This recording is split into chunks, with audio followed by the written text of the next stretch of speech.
దేవుడు ఇచ్చిన కాడికి ఇచ్చినాడు. అంతే మే చేతనైన నాళ్ళు చేస్తాం, చేతగా అన్నబద్దు ఇద్దరం రైలు ఎక్కుదాము, పోదాము కాశీ, షిరిడి, తిరుపతి, ఎక్కడ నచ్చితే అక్కడల్లా పోదాము.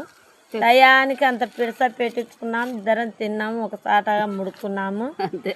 ఏం భయం లేదు.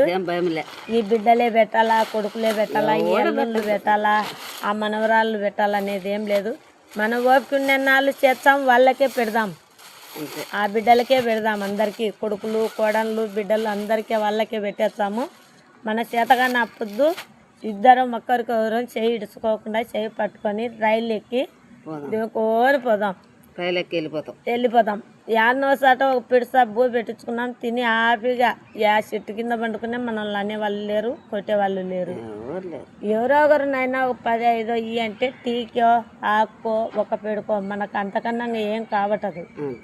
10-5 ఇచ్చి ఆకు ఒక పెడు కొనుక్కుంటాం, నమ్ములుకుంటా. యా చెట్టు కిందనో చెట్టు కింద రామహరి కృష్ణ అని ఆ 7 కొండల వెంకటేశ్వర స్వామిని నమ్ముకొని కొండ ఎక్కుదాం. మనం కొండ ఎక్కుతామంటే మళ్ళీ దెంకొని పోయినారని కొండల పని ఎత్తుకులాడుతాయినా వస్తారు ఈ బిడ్డలు, కొడుకులు. మనం ఎక్కడ పోయేది వాళ్ళకి అంతు మాత్రం ఇవ్వకూడదు. మనం బతికింది వాళ్ళకి తెలియకూడదు, సచ్చింది వాళ్ళకి తెలియకూడదు. అలాగని ఎక్కడో దిక్కు మన దారి మనం చూసుకొని వెళ్ళిపోదాం. మనం చేతగానప్పుడు, చేతనైనంత వరకు వాళ్ళకే చేసి పెడదాం. మన చేతగానప్పుడు మన దారి మనం చూసుకున్నాం. నీకు నేను తోడు, నాకు నువ్వు తోడు, ఇంకంతకు తప్ప మనకి ఎవ్వరు తోడొద్దు. అందరికీ బాయ్. నచ్చినట్టయితే మీరు కూడా అందరూ గమనించండి. ముసలోళ్ళు అయిన వాళ్ళంతా మన పరిస్థితులు అందరివి ఇలాగనే ఉంటాయి. అందుకు గమనించుకొని మీరు కూడా చేతనైన నాళ్ళు బిడ్డలకు చేసి పెట్టండి. చేతగానప్పుడు ఏదో ఒక దారి, కాశీ, రామేశ్వరం, నారాయణ అని అయితే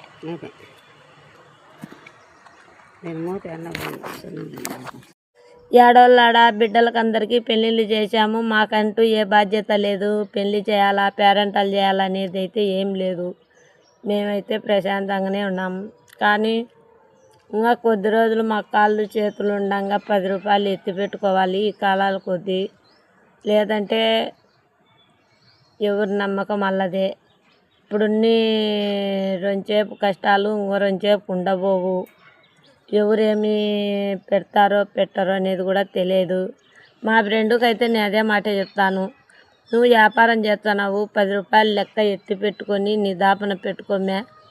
అల్లుళ్ళు లేదు, బిడ్డలు లేదు, ఎవరు సావు వాళ్ళ తింటారు. ఇప్పుడు మనకు పెట్టే వాళ్ళు కూడా దిక్కు ఉంటారో లేదో తెలియదు. కానీ మన అంటూ ఒక పావల ఎత్తి పెట్టుకోవాలని చెప్తాను. కానీ నేనైతే అందరికీ చెప్తాను, కానీ నేనైతే ఒక పావల పెట్టుకోను. నా భవిష్యత్తు ఎట్టబోతుందో ఆ దేవునికి నాకు మాత్రమే తెలుసు, బయట వాళ్ళకి ఎవరికి తెలియదు ప్రపంచంలో. నాకంటూ ఒక దేవుడు, ఆయన చల్లగా ముక్కోటి సర్వదేవతలు నా వెంట ఉండారు. నాకు ఎలాంటి భయము లేదు. నా కాడ పావల లేకపోయినా పర్వాలేదు. నాకు ఏ ఇంటికి పోయినా పెద్ద కాపోళ్ళు పెద్దోళ్ళ ఇళ్ళల్లో పనిచేశాను కాబట్టి ఎప్పటికైనా నన్ను గుర్తిస్తారు. ఇది చింతాకాయ మీ పాపము అని ఒక పిడస బోయినా పెట్టగలుగుతారు. నాకంటూ ఏ భయం లేదు.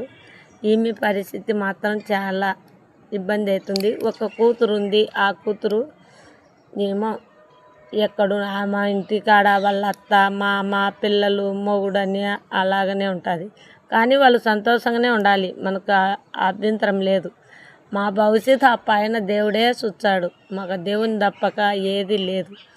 కానీ మా కష్ట రెక్కలు ఉన్నెన్నాళ్ళు కష్టం చేస్తాము, ఆ బిడ్డలకే పెడతాం. అవతల వాళ్ళ దేవుని నిర్ణయం, మేమంటూ ఏం చేయలేం. మా బాధలు ఎలా ఉన్నాయి అయిపోయింది. అలాగనే మేము కూడా ఇక్కడ కూర్చొని గోడము బియ్యం దించే గోడము అన్నీ వీడియో తీశాను. అన్నీ మీకు వీడియోలు వచ్చాయి చూడండి. మాకు ఇక్కడ అంతా బాగా ప్రశాంతంగా ఉంది అని హ్యాపీగా కూర్చున్నాము. ఒక వరభోజనం వచ్చినట్టుంది ఇక్కడ.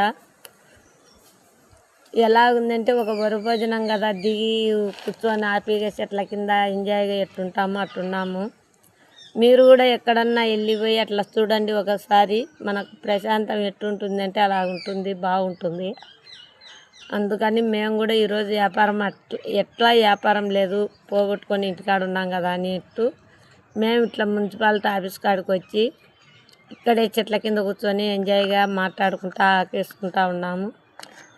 మీరంతా బాగుండాలని కోరుకుంటూ మేము కూడా బాగుండాలనుకుంటున్నాము. అందరము నచ్చినట్టయితే చిన్న లైక్ కామెంట్ చేయండి. అందరికీ బాయ్.